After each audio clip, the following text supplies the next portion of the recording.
Albert Einstein once said, everybody's a genius, but if you judge a fish by its ability to climb a tree, it will live its whole life believing that it is stupid. Ladies and gentlemen of the jury, today on trial we have modern day schooling. Glad you could come. Not only does he make fish climb trees, but also makes them climb down and do a 10-mile run. Tell me, school, are you proud of the things you've done? Turning millions of people into robots, do you find that fun? Do you realize how many kids relate to that fish swimming upstream in class, never finding their gifts, thinking they are stupid, believing they are useless? Well, the time has come, no more excuses. I call school to the stand and accuse him of killing creativity, individuality, and being intellectually abusive. He's an ancient institution that has outlived his usage. So, Your Honor, this concludes my opening statement, and if I may present the evidence of my case, I will prove it. Proceed. Exhibit A. Here's a modern day phone. Recognize it? Here's a phone from 150 years ago. Big difference, right? Stay with me. Here's a car from today, and here's a car from 150 years ago. Big difference, right? Well, get this. Here's a classroom of today, and here's a class we used 150 years ago. Now ain't that a shame? In literally more than a century, nothing has changed. Yet you claim to prepare students for the future? But with evidence like that, I must ask, do you prepare students for the future or the past? I did a background check on you and let the record show that you were made to train people to work in factories, which explains why you put students in straight rows, nice and neat, tell them sit still, raise your hand if you want to speak, give them a short break to eat, and for 8 hours a day tell them what to think. Oh, and make them compete to get an A letter which determines product quality, hence grade A of meat. I get it. Back then, times were different. We all have a past. I myself am no Gandhi. But today, we don't need to make robot zombies. The world has progressed. And now we need people who think creatively, innovatively, critically, independently, with the ability to connect. See, every scientist will tell you that no two brains are the same.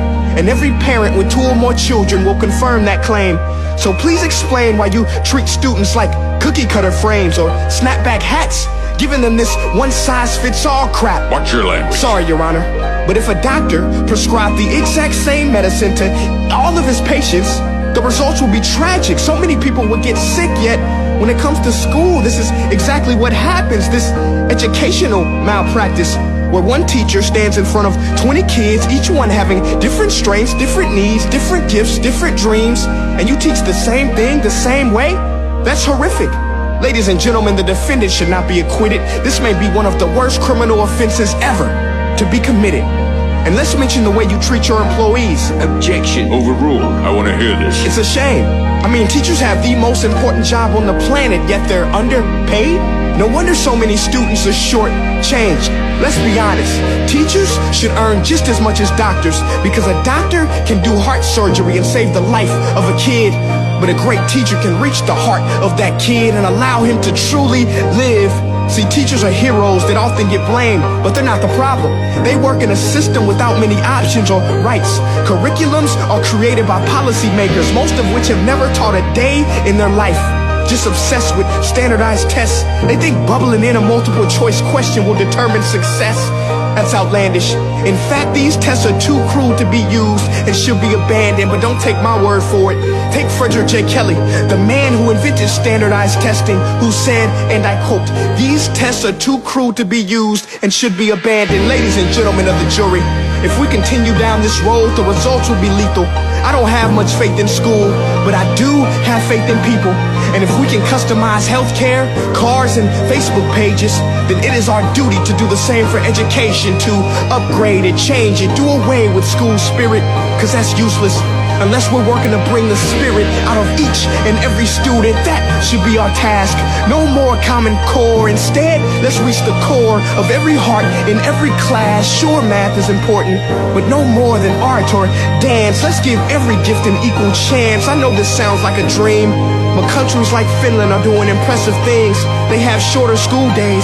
Teachers make a decent wage. Homework is non-existent, and they focus on collaboration instead of competition. But here's the kicker, boys and girls. Their educational system outperforms every other country in the world. Other places like Singapore are succeeding rapidly. Schools like Montessori, programs like Khan Academy. There is no single solution, but let's get moving.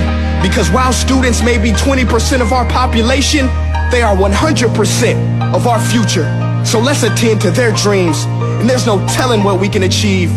This is a world in which I believe, a world where fish are no longer forced to climb trees. I rest my case.